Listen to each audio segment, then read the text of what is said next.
Welcome to D के zoological science. आप सभी का डी के जूलॉजिकल साइंस में बहुत बहुत स्वागत है।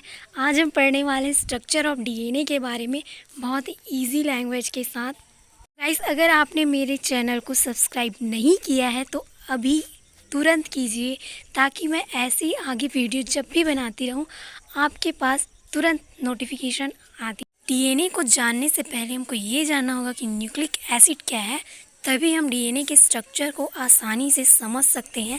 जो डीएनए होता है वो बहुत से सब यूनिट्स से मिलकर बना होता है, इसीलिए हमको डीएनए से जो सेल होता है उसके अंदर एक न्यूक्लियस होता है, वो तो आप सबको पता होगा।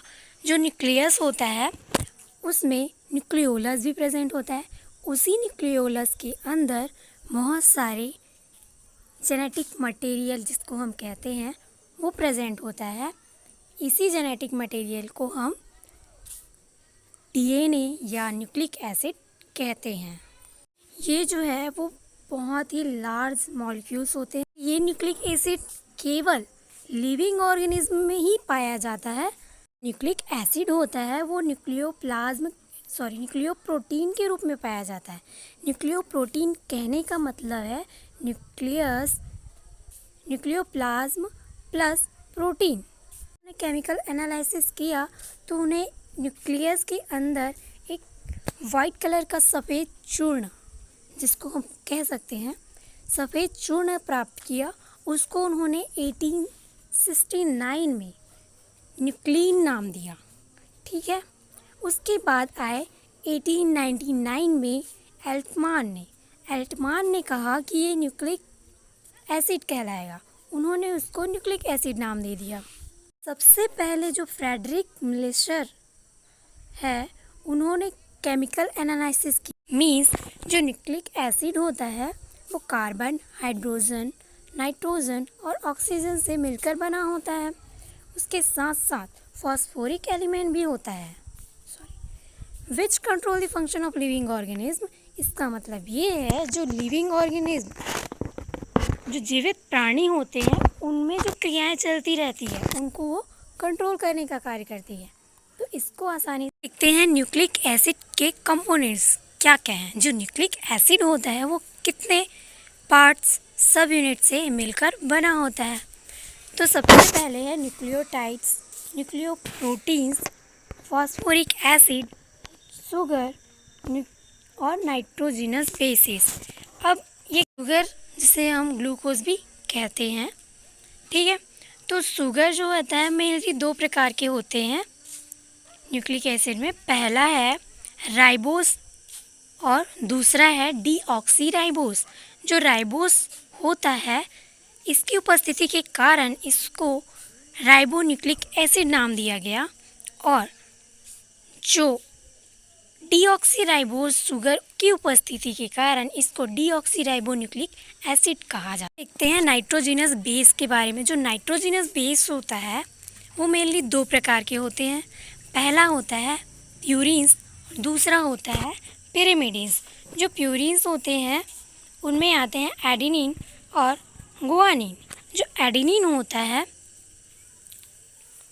वो हमेशा थाइमिन के साथ हाइड्रोजन बॉन्ड्स के थ्रू आपस में जुड़े होते हैं, और जो गुआनिन होता है वो साइटोसिन से हमेशा जुड़े होते हैं। जो एडेनिन होता है थाइमिन से दो हाइड्रोजन बॉन्ड्स के थ्रू जुड़े होते हैं, जबकि जो गुआनिन होता है वो 3 हाइड्रोजन बॉन्ड्स के थ्रू जुड़े होते हैं। अब इतना सब कुछ बताने के बाद हमको ये जानना है कि प्यूरिन्स पिरिमिडिन्स के स्ट्रक्चर्स क्या हैं। तो ये एक रिंग स्ट्रक्चर होते हैं, एरोमेटिक रिंग स्ट्रक्चर जिसे हम कहते हैं। जो प्यूरिन होता है वो 9 रिंग स्ट्रक्चर होता है, जबकि जो पाइरिमिडिन होता है वो 6 रिंग स्ट्रक्चर होता है। Adenine, guanine, thymine, cytosine and uracil. अब आप ये सोच रहे होंगे कि यूरेसिल कहाँ से आ गया, हमने तो उसकी जिक्र ही नहीं की। तो बेसिक डिफरेंस ये होता है कि जो थाइमिन होता है, जब आरएनए के स्ट्रक्चर को हम देखते हैं तो थाइमिन हमेशा यूरेसिल के साथ जुड़ता है, और जब हम डीएनए के बारे में देखते हैं तो थायमिन हमेशा गुआनिन के साथ ही जुड़ता है। ते हैं न्यूक्लियोटाइड्स क्या है? न्यूक्लियोटाइड्स किससे मिलकर बने होते हैं? जो न्यूक्लियोटाइड्स होते हैं वो फॉस्फेट और शुगर, पेंटोज शुगर जिसको हम बोलते हैं, और नाइट्रोजिनस बेसेस से मिलकर न्यूक्लियोटाइड्स को बनाते हैं। ये देखिए, ये फॉस्फेट ग्रुप, ये राइबोस और ये बेस जब आपस में हाइड्रोजन बॉन्ड्स के थ्रू।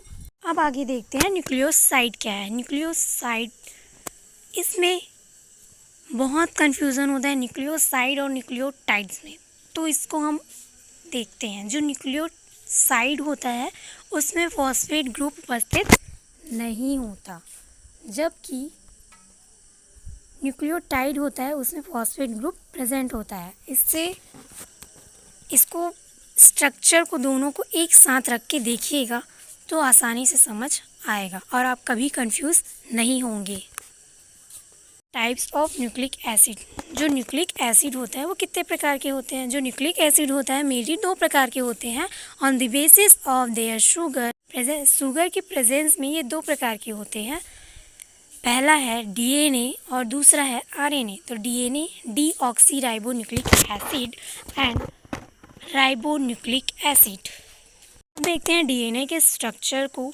डीएनए के स्ट्रक्चर में हमने पहले ही बताया है कि जो एडेनिन हमेशा थायमिन के साथ जुड़ेगा, गुआनिन हमेशा साइटोसिन के साथ जुड़ेगा। देखते हैं डीएनए और आरएनए में मेन डिफरेंस क्या है। जो डीएनए होता है वो डबल स्ट्रैंडेड डीएनए होता है, जबकि आरएनए जो होता है वो सिंगल स्ट्रैंडेड होता है। ठीक है, देखिए डीएनए का बहुत ही सिंपल ड्राइंग यहाँ पर दिया गया है, जिसमें 3 एंड्स और 5 एंड्स हमेशा अपोजिट डायरेक्शन पे रहता है। ठीक है, और इसमें एडेनिन, थायमिन, गुआनिन, साइटोसिन ये सभी क्या है? नाइट्रोजिनस बेसिस हैं। कुछ ग्रुप्स पाए जाते हैं जिसे हम मेजर ग्रुप और माइनर ग्रुप 2 ग्रुप में डिवाइड करते हैं। जो मेजर ग्रुप होता है वो थोड़ा ब्रॉड स्पेस होता है, जबकि जो माइनर ग्रुप होता है जब आपस में कॉइल होते हैं उस पोजीशन को हम माइनर ग्रुप कहते हैं।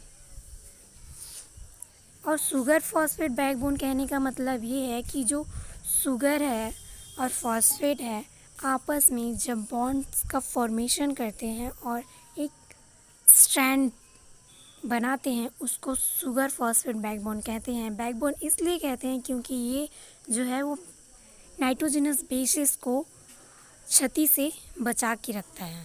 डीएनए होता है डबल हेलिक्स होता है।